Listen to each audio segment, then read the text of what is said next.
France Maghreb 2. France Maghreb 2 vous souhaite un bon Ramadan. Parlez Islam. Parlez Islam.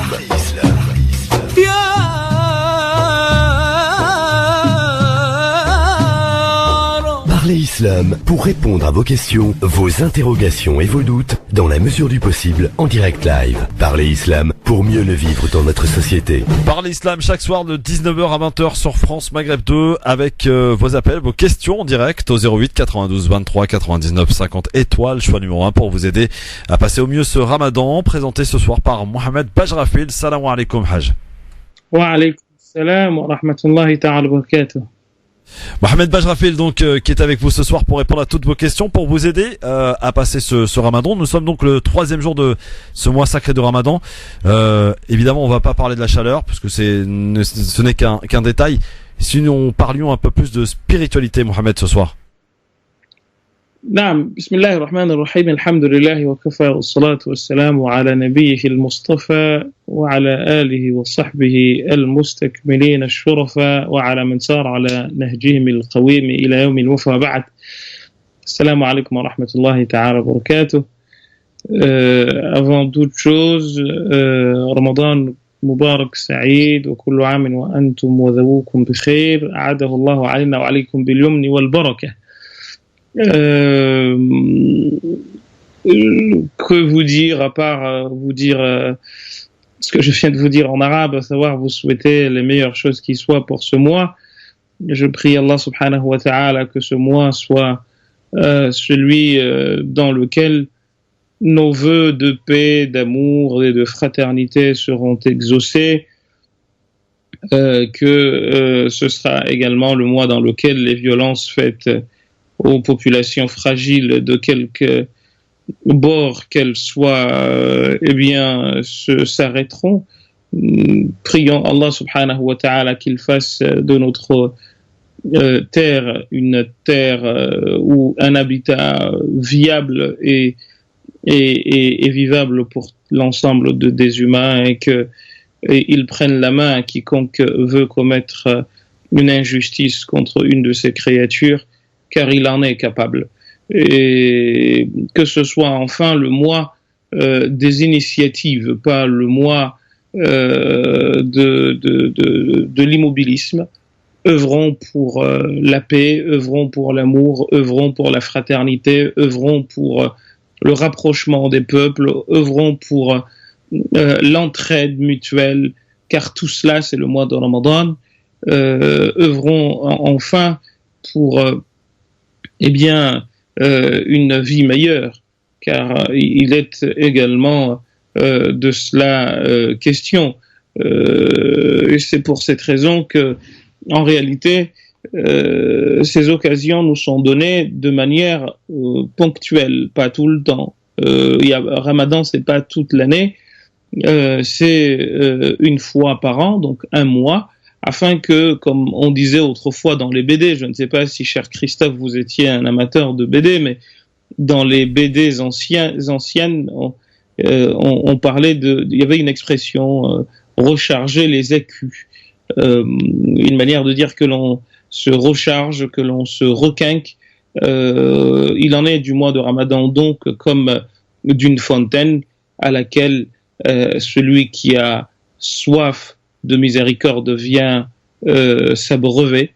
Nous sommes venus nous abreuver à la fontaine de la miséricorde de Dieu. Nous sommes certains que nous n'en sortirons pas assoiffés, mais au contraire, nous en sortirons avec une soif étanche, avec une soif apaisée, car comme le prophète sallallahu alayhi wa sallam le dit dans un hadith, lil jannati babun, le paradis dispose d'une porte, yuqal lahu ar-rayyan, qui s'appelle ar-rayyan. Ar-rayyan en arabe, ça vient de rawiya, yarwa, qui veut dire boire jusqu'à étancher sa soif. Donc ce n'est pas par hasard que la porte du paradis par laquelle le prophète nous apprend que les jeûneurs entreront, porte le nom d'une soif, étanche. La yadkhuluhu illa as-sa'imun, dit-il, cette porte ne sera traversée pour entrer au paradis que par ceux qui ont jeûné. Wa huwa maw'idun bi liqa'i Allahi ta'ala fi juz'i sawmihi, comme le prophète sallallahu alayhi wa sallam le dit, et c'est un hadith que vous retrouvez dans les livres de hadith comme al-Bukhari et Muslim, etc. Ceci pour nous dire que, eh bien, c'est quelque chose de fondamental que de se dire que c'est un mois d'initiative. Ce n'est pas un mois où on reste les bras croisés, ce n'est pas un mois où on s'allonge et on fait rien, même si un hadith considéré comme faible dit nawmu as-sa'imi ibadah, le sommeil de celui qui jeûne est un acte d'adoration. L'imam al-Iraqi, quand il a eu à extraire ce hadith de Ihya Ulumuddin dans son livre Al-Mughni an Haml al-Asfar fi al-Asfar, eh bien, il dit du hadith qu'il est faible, mais dans ce genre de situation, il peut être évoqué. C'est pas pour nous encourager à dormir, mais au contraire pour nous rappeler que c'est après avoir œuvré que, à un moment donné, quand on se repose, eh bien, cet acte de repos peut être considéré comme un acte d'adoration. Mais revenons à ce que nous étions en train de dire, c'est un mois d'initiative, donc bougeons-nous, allons à la rencontre du bien, parce que comme le prophète sallallahu alayhi wa sallam le dit dans un autre hadith, il dit que quand le mois de Ramadan arrive, eh bien,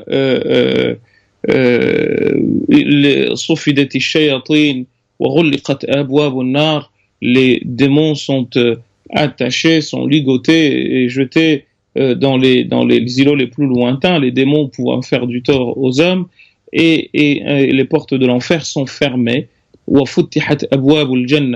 Et les portes du paradis sont, elles, grandes ouvertes.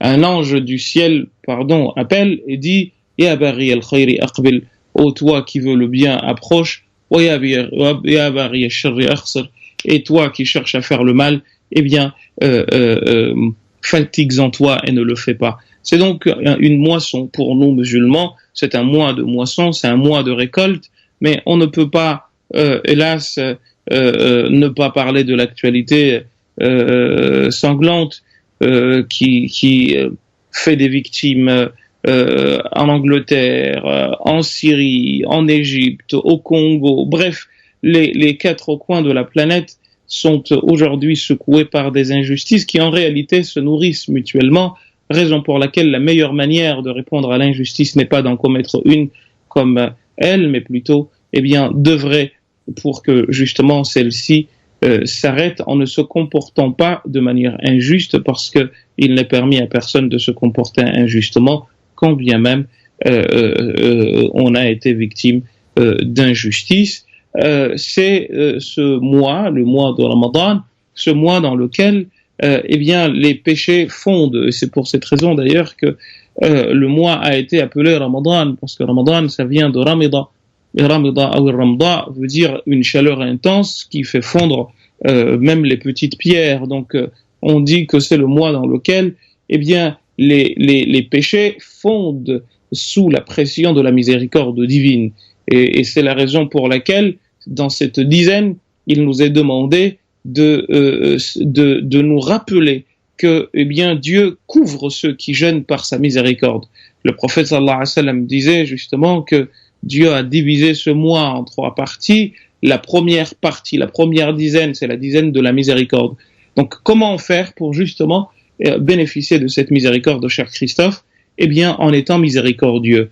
Il y a un hadith, et j'ai eu à le dire ici à plusieurs reprises, que depuis des gens comme Zuhri, on appelle le hadith ou le musalsal lil-awwaliyya,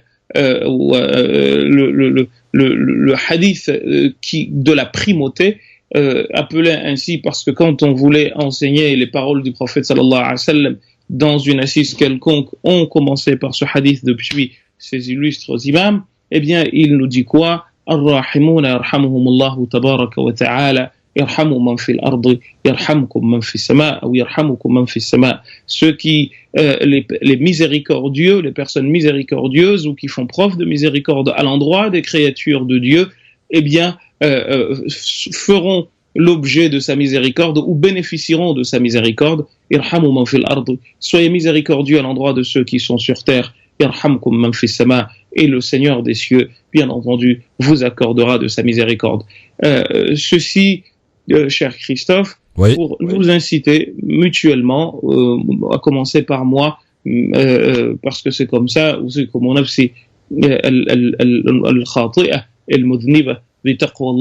je me rappelle à moi-même, avant de m'adresser à vous, que nous devons nous habiller de cette miséricorde, nous devons nous habiller de cette bonté, si nous voulons bien entendu que la bonté de Dieu nous couvre. Je pense que le temps que vous m'avez imparti arrive très bientôt à son terme.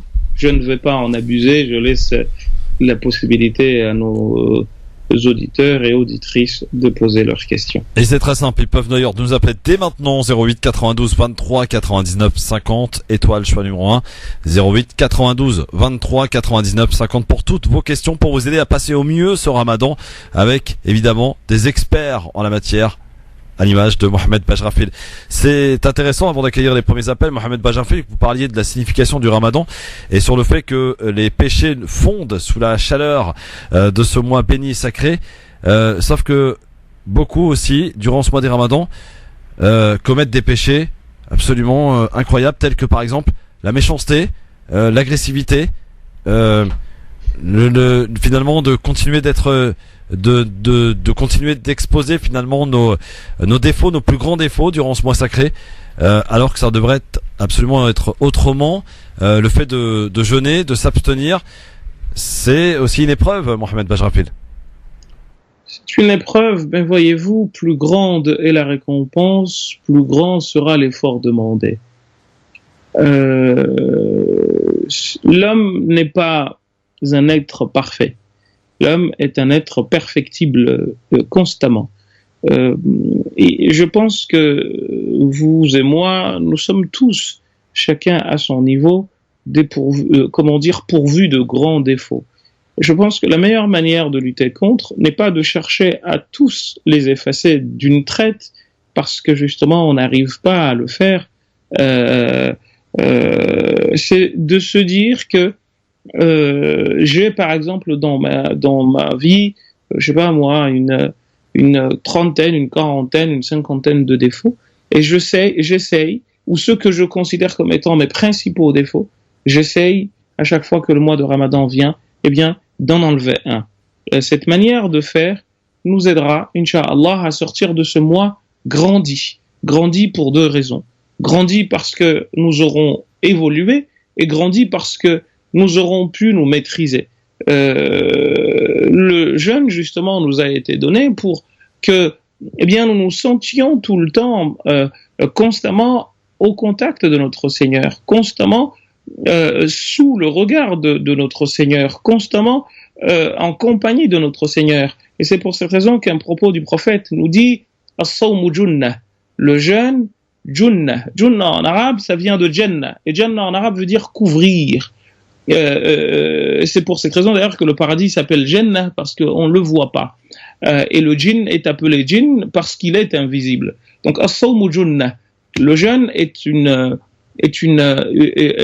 protection et quelque chose qui nous met à l'abri justement des péchés. Donc au fond, commettre un péché, c'est un contresens d'autant plus grave que justement on se sort de la protection divine pour s'exposer, n'est-ce pas, à autre chose. Et c'est pour ça que le prophète nous dit quand un de vous jeûne, eh bien, si quelqu'un l'agresse, si quelqu'un l'agresse ou l'insulte, eh bien, qu'il le dise. Et c'est très fort, en fait, ce propos. Parce qu'il nous dit qu'ils le disent. Pourquoi le dire, cher Christophe? Parce qu'en le disant, eh bien, tout de suite, on se réveille. Qu'est-ce que j'allais faire? Qu'est-ce que j'allais commettre comme bêtise? Qu'est-ce que j'allais dire? Eh bien, فَلْيَقُلْ qu'ils disent inni sa'imun, 2 fois. Les savants musulmans ont dit qu'il s'agit là de d'abord se rappeler que nous sommes en situation de jeûne, et ensuite rappeler à la personne qui nous cherche des noises que, eh bien, fais gaffe, je suis sous la protection de Dieu. Or, Dieu nous dit, man adhali waliyan faqad adhantuhu bil harbi. Celui qui fait du tort à un de mes amis, c'est qu'il m'a déclaré la guerre, ou je lui déclare la guerre. Donc, vous voyez que, en réalité, nous avons tous les ingrédients pour justement éviter de faire le mal. Et puis, dernier point, nous faisons le mal quand nous en avons les compétences ou les aptitudes physiques. Or, avec le jeûne, nous sommes censés, eh bien, les avoir, sinon pas du tout, en tout cas, pas totalement. Et du coup, qu'est-ce qui est attendu de vous et moi? Eh bien, que nous soyons justement conscients de cette protection, de cette miséricorde divine qui nous couvre. Et en réalité, comme dit le proverbe, chasse le naturel et il revient le galop. Là, c'est le moment où justement on découvre les bonnes et les mauvaises personnes. Mieux encore, c'est pendant ces situations que nous-mêmes nous devrions nous découvrir, parce que si dans un état pareil, si dans un état de bénédiction pareil, nous n'arrivons pas à nous contrôler, eh bien cela veut dire que nous avons un gros travail à faire sur nous, et ni vous ni moi ne sommes à l'abri de ce travail-là. C'est un travail qui incombe à tout homme, car en réalité, kullu bani adam khata, tout homme est potentiellement pécheur, wa khayrul khata'ina at-tawwabun, et les meilleurs des pécheurs sont ceux qui demandent pardon quand ils ont commis un péché. Des questions pour vous aider à eh bien passer votre ramadan au mieux. Chaque soir 19h-20h, votre émission Parle Islam, avec ce soir l'imam Mohamed Bajrafil qui répond à vos questions. 08 92 23 99 50 étoile, choix numéro 1. 08 92 23 99 50. Toutes les questions sont les bienvenues pour vous aider donc à passer votre ramadan au mieux avec la connaissance et donc Mohamed Bajrafil qui répondra à toutes vos questions dans un instant. 08 92 23 99 50. Vos questions, on les attend dans un instant. France Maghreb 2, France Maghreb 2. Parlez Islam. Parlez Islam. Parlez Islam.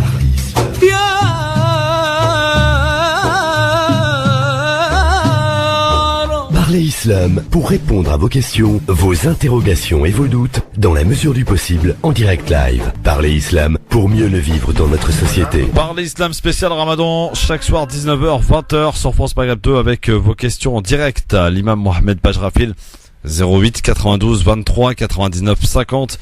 08 92 23 99 50 étoile, choix numéro 1 pour poser toutes vos questions à Mohamed Bajrafil qui est là comme chaque soir d'ailleurs pour y répondre. Donc n'hésitez pas à poser vos questions comme chaque année. France Maghreb 2 vous accompagne, vous aide à vous accompagner durant ce mois sacré du Ramadan avec l'expertise de notre ami Mohamed Bajrafil et de tous ses collègues qui vont l'accompagner durant ce Ramadan tous les soirs pour répondre à vos questions chaque soir. Amis auditeurs, auditrices, 08 92 23 99 50. Mohamed Bajrafil, des questions aussi qui nous ont été posées par antenne, que je vais vous poser, notamment à propos de la prière. Un auditeur qui s'appelle Mokhtar qui nous disait: bonjour, voilà, je souhaite avoir des explications concernant les prières durant le mois sacré du Ramadan. Il est vrai qu'il faut essayer de les faire à l'heure, mais est-il vrai que pendant le Ramadan, il est imposé et obligé de les faire à l'heure, les prières, Mohamed Bajrafil? C'est pas propre au mois de Ramadan. La prière est une prescription temporelle. Donc c'est pas propre au mois de Ramadan. En revanche, étant donné le caractère exceptionnel des actes qui sont accomplis, eh bien ne pas la faire à l'heure est bien entendu quelque chose c'est un contresens. Mais les excuses en dehors du mois de Ramadan, c'est-à-dire les permissions qui sont celles de la prière, au voyage ou maladie ou je ne sais quoi, restent les mêmes pour le mois de Ramadan. Il n'y a pas de différence. Question de Nesrine Mohamed. Y a-t-il une invocation particulière à faire lorsque la rupture du jeûne intervient? Alors oui, on dit ce que le prophète sallallahu alayhi wa sallam disait, et puis que d'autres ont rajouté, Allahumma laka sumtu, Seigneur, pour toi j'ai jeûné, wa bika amantu, et en toi j'ai cru, wa ala rizqika aftartu, et sur ta pitance j'ai rompu le jeûne, et on rajoute ذهب الظمأ وابتلت العروق وثبت الأجر إن شاء الله.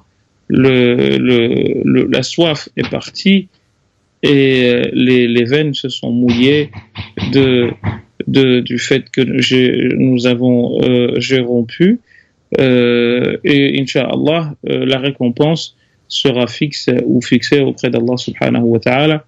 Allahumma a'inni ala as-siyam wal qiyam, Seigneur, aide-moi à faire la prière à jeûner et à faire la prière la nuit. وغض البصر وحفظ اللسان, et à baisser le regard et à protéger la langue. وأدخلني الجنة بسلام, et fais-moi rentrer au paradis, Inch'Allah, dans et par la paix.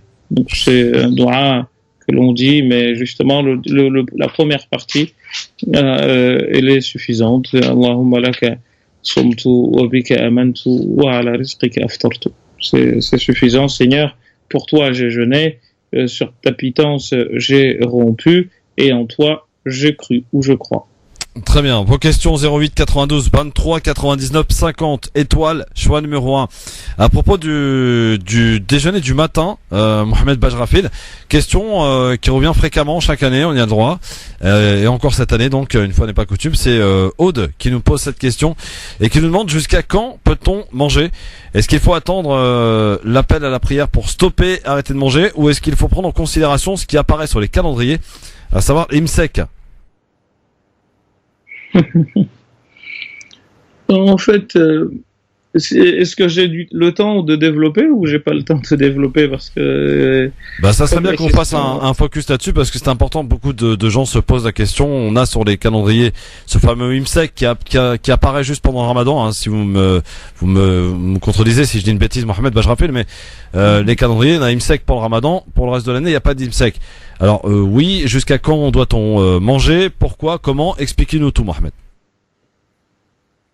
Alors déjà, il faut savoir que l'imsak, c'est le jeûne en lui-même. L'imsak, c'est l'abstinence, le fait de se priver de quelque chose pour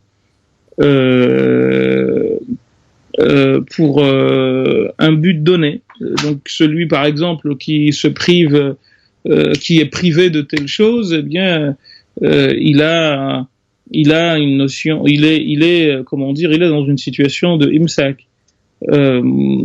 Ça c'est la première chose à savoir. Ensuite, nous avons un autre point qui est celui du mois de Ramadan. Donc imsak du mois de Ramadan, c'est le fait de s'abstenir de 3 choses, à savoir manger, boire et avoir une relation intime du lever du soleil jusqu'à du lever de l'aube, jusqu'à ce qu'on appelle jusqu'au coucher du soleil.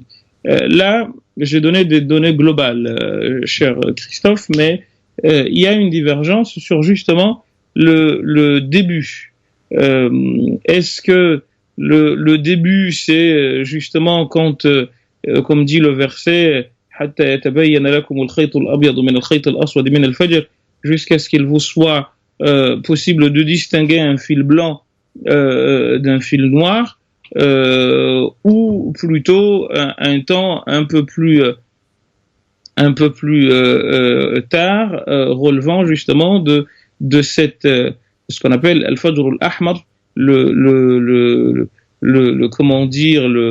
l'aube dite rouge, faisant allusion au fait justement des lueurs rouges qui apparaissent lorsque le soleil va se lever. Là a eu lieu le débat. Et le débat vient de ce qu'il y a des hadiths, en réalité, du prophète sallallahu alayhi wa sallam, qui pose cette question, et je ne sais pas pourquoi, encore une fois, mais ça dépend surtout de la manière dont les choses sont enseignées. C'est qu'on nous enseigne pas du tout à accepter l'opinion de l'autre, mais on nous enseigne en revanche à nous jeter des anathèmes. Et c'est pour cette raison que malheureusement nous allons continuer à avoir ces questions. Et franchement, des fois, je suis en train d'écrire un article, cher Christophe, là-dessus. Mais en fait, c'est à n'en pas finir, quoi. C'est que chacun vient avec son petit calendrier qu'il a sorti de je ne sais où et dit ce qu'il a envie. Dis ce dont tu as envie, mais les autres aussi ont leurs droits. Et en fait, c'est un peu fatigant parce que tous les ans on répète la même chose et celui qui a envie de suivre un calendrier, qu'il le suive, et celui qui n'en a pas envie, qu'il suive l'autre. Les calendriers sont tous, c'est pas Dieu qui a dit ça, c'est un travail humain que les gens font pour arriver à quelque chose. Et en usul al-fiqh, la règle c'est de dire que kullu mujtahidin musib. Chaque personne qui fournit un effort pour comprendre quelque chose, eh bien, a raison. Et la personne qui suit cette personne, parce qu'elle est convaincue de ce qu'elle propose, également, Inch'Allah, elle sera dans le groupe de ceux qui vont être récompensés, parce que, encore une fois, c'est pas des questions de moi j'ai raison et l'autre a tort. C'est pas comme ça que ça se passe. On peut tous les deux avoir raison. Du moins, c'est l'avis de la grande majorité des jurisconsultes musulmans. Mais malheureusement, on est éprouvé ici en France en particulier par le fait que chacun vient et prétend être le seul à avoir reçu le message de Dieu, et il fait son calendrier, il dit que moi je suis le seul à avoir raison et tous ceux qui sont pas d'accord avec moi, ils mangent le midi ou ils mangent dans la journée, alors que ces hadiths-là, on les connaît tous, cher Christophe. Je vous les ai déjà dit l'année dernière. Je vais me répéter, cher Christophe. C'est fatigant, mais bon, on n'a pas le choix puisque vous posez la question. C'est de dire qu'il y a un hadith que Hudhayfa dit. Il dit tasahartu ma'a nabi sallallahu alayhi wa sallam.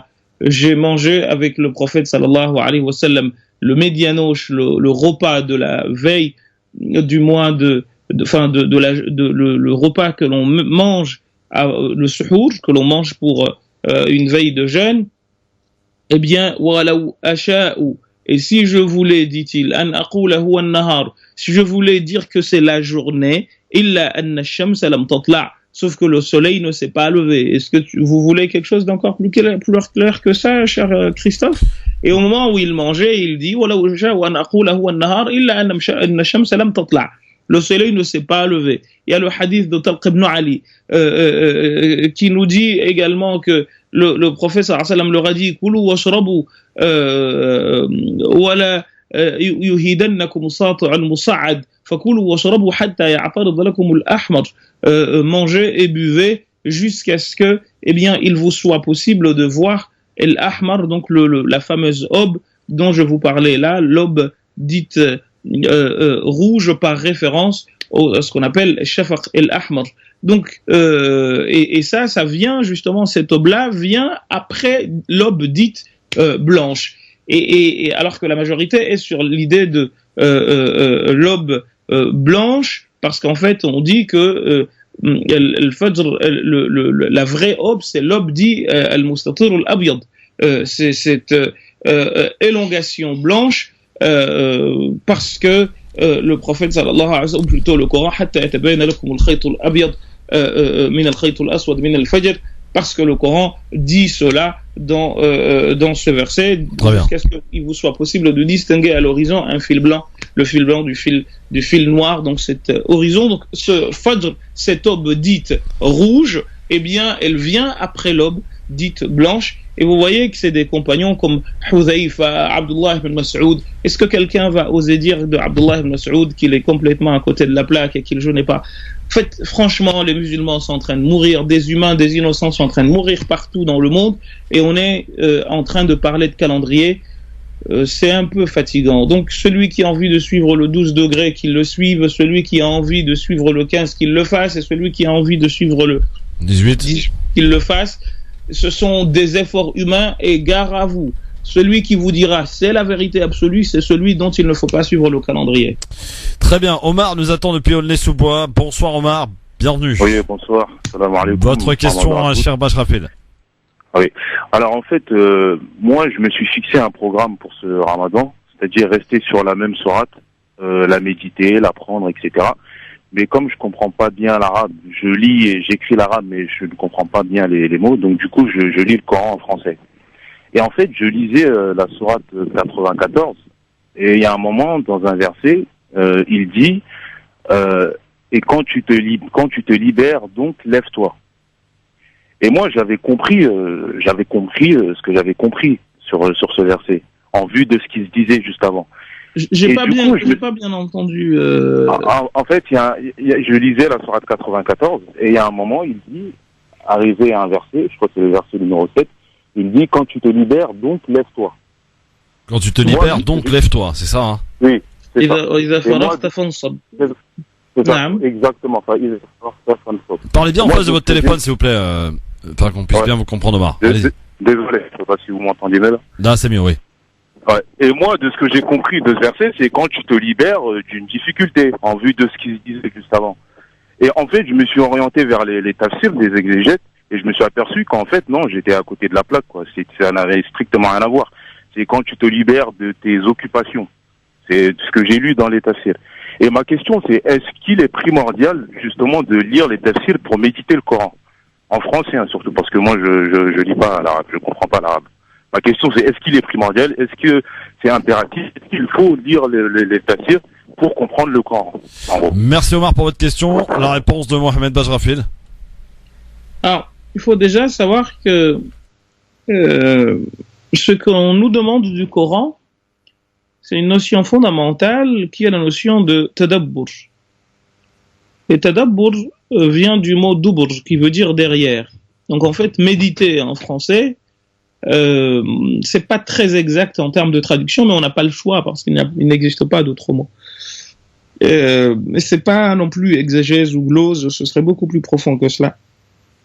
Et quand on dit tadabbur, c'est qu'on nous demande de regarder la chose par derrière. Dans quel sens? Dans le sens où tu laisses passer la chose et tu prends le temps de la regarder, de la méditer. Donc c'est ce qu'on nous demande. Afala yatadabbaruna al-Qur'an, ne médite-t-il pas le Coran, dans le sens où on essaye on réfléchit là-dessus, on s'arrête le temps qu'il faut, parce que justement quand on médite, ça ne se fait pas dans la précipitation, et le Coran a des secrets qu'il ne se livre que à travers la patience. Vous savez, il en est du Coran comme d'une monture à dompter. Sauf que Dieu nous dit dans le Coran, وَلَقَدْ يَسَّرْنَا الْقُرْآنَ لِلذِّكْرِ فَهَلْ مِن مُدَّكِرٍ. Nous avons facilité le Coran pour le rappel, pour justement cette méditation. فَهَلْ مِن مُدَّكِرٍ. Est-ce qu'il y a des gens qui cherchent à être rappelés, ou plutôt qui cherchent à s'inscrire dans cet effort, qui est celui de prendre son temps? Donc, ce qui nous est demandé, quand on dit de Ramadan, que Ramadan, Shahr al-Qur'an, c'est le mois du Coran, c'est qu'il nous est demandé de nous réconcilier avec cet effort de méditation. Et cet effort de méditation, vous savez, en réalité, le Coran, à travers le Coran, on peut arriver à cet effort, ou à travers cet effort de méditation, on peut arriver au Coran de plusieurs manières, chers frères. Il y a des gens qui vont être frappés par les sonorités. Il y a dans le Coran des sonorités qui sont assez particulières. ذكر رحمة ربك عبده زكريا إذ نادى ربه نداء خفيا. Donc il y a des sonorités qui peuvent interpeller celui dont l'oreille est plutôt sensible aux sonorités. Aux sonorités.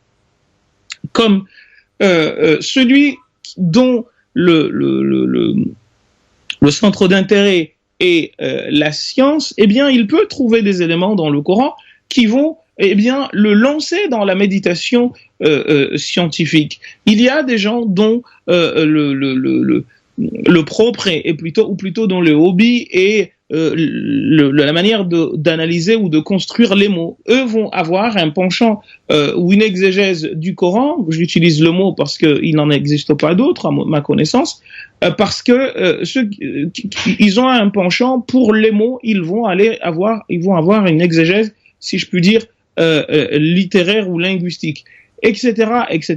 Donc chacun va à la fontaine du Coran avec le sceau qui est le sien. Et chacun de nous, et c'est ce que veut dire ce verset, c'est une manière de dire que, eh bien, chacun de nous peut accéder à ce livre avec le penchant ou le naturel qui est le sien. Alors, ne cherchez par exemple pas à vous imposer quelque chose sous prétexte que vous avez vu des gens faire, notamment ceux qui pendant ce mois cherchent à tout prix à finir le Coran sans pour autant en comprendre quelque chose. Mieux vaut en lire peu et prendre le temps de le méditer plutôt que de lire beaucoup dont on n'a rien retenu. Car voyez-vous, ce qui compte en islam, c'est pas tant la quantité. Nous sommes dans une chose qui s'appelle an-naw'iyya, la qualité. Et le Aïcha radhiyallahu anha wardaha nous rapporte du prophète sallallahu alayhi wa sallam qu'il a dit que khayrul a'mali, la meilleure des pratiques, madama wa in qall, c'est celle qui dure dans le temps, même si elle est moindre. Donc, la quantité n'est pas ce qui compte. Ce qui compte, c'est justement, eh bien, de prendre le temps de déguster, parce que c'est vraiment, c'est quelque chose qui se déguste, qui se médite. Et le prophète nous l'a dit, iqra'ul Qur'an, lisez le Coran, ma lanat lahu juludukum ou qulubukum, aussi longtemps que vos cœurs, eh bien, vont être en harmonie avec cette lecture. Or, malheureusement, le moins que l'on puisse dire, c'est que nous lisons, nous déclamons des versets, mais nous ne méditons pas le Coran, et au fond, c'est ce que veut dire abandonner le Coran. Le Coran a été, dit Al-Hasan al-Basri, nazal al-Qur'an ou liyuqra'a fayufhama. Le Coran a été révélé pour être lu et compris. Wattakhadha an-nasu qira'atahu ibada. Et les gens ont fait de sa simple lecture un acte d'adoration. Ça ne doit pas s'arrêter là, justement, la lecture. La lecture une lecture qui ne conduit pas à une compréhension n'en est pas une. Et malheureusement, nous avons fait de la simple lecture du Coran la chose la plus importante. La méditation, on l'a mise de côté, alors qu'en réalité, ce à quoi sert la lecture, c'est justement de nous permettre de méditer. Autrement, si on lit sans méditer, eh bien, c'est comme si nous mettions le Coran dans une radio ou dans une cassette ou je ne sais quoi, et nous l'écoutions. En fait, rien ne se produit sur nous, rien ne se fait sur nous. On doit, au contraire, être dans cet effort. Donc, moi, je vous invite, lisez le Coran, en le lisant, mais avec laissez votre cœur aller au contact du Coran. Et je pense que ce que vous avez déjà commencé est très, très intéressant. Parce que vous vous rendez compte que il y a déjà quelque chose en vous qui vous y appelle, qui vous y invite. Eh bien, allez-y. Et je peux vous garantir que dans le marché des exégèses, parce qu'il en existe plusieurs écoles ou plusieurs sortes, il y a des exégèses littéraires, linguistiques, des exégèses juridiques, des exégèses dites de purification des âmes, comme l'exégèse de Ibn Ajiba ou l'exégèse de comment dire, de Abu Talib al-Makki et d'autres. Eh bien, il existe plusieurs types d'exégèses, chacun, encore une fois, chaque personne, allant à la fontaine du Coran avec le sceau qui est le sien. Donc, partez-vous avec votre sceau à vous, et je peux vous garantir que vous trouverez de quoi remplir votre sceau. Alors, deux petites choses pour finir cette émission, Mohamed Bajrafil. Tout d'abord, est-ce que vous avez prévu de faire des conférences en province? On me demande, la question m'a été posée notamment par un auditeur de Marseille. Alors, le mois de Ramadan, je suis généralement à Ivry et chez moi. D'accord, donc Ivry, la mosquée d'Ivry, pour y faire des cours de Coran, etc. De temps en temps. Non, pas de temps en temps. Il y a des cours hebdomadaires. Hebdomadaires, d'accord, très bien. Ouais. Et d'autres, il y a des cours toute la semaine à la mosquée d'Ivry, donc je fais la publicité de la mosquée d'Ivry. J'aime pas trop faire ça, en tout cas, je le ferai pas pour moi. Allez à la mosquée d'Ivry, il y a des conférences très intéressantes faites par des gens comme Dr Mohamed Hindaz et le professeur Daoud Grill, islamologue de renommée internationale, Dr Mohamed Najah et d'autres encore qui tiennent quotidiennement des conférences en plus de nos frères imams, parce que je suis pas le seul, Cheikh Abdurrahim, Cheikh Mohamed Ahsaini, Cheikh Hussein, on est une équipe et j'en profite pour adresser toutes mes salutations fraternelles aux frères et sœurs de la mosquée d'Ivry et à tous les priants de cette mosquée, ainsi qu'à tous ceux qui nous écoutent et tous ceux qui font le ramadan avec nous.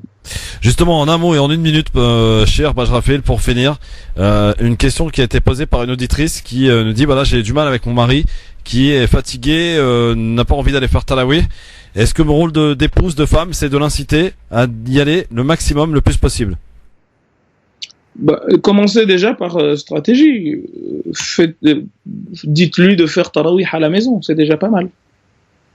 D'accord. Donc le fait d'aller de lui inciter à aller faire les Tarawih à la mosquée, déjà commencer à la maison.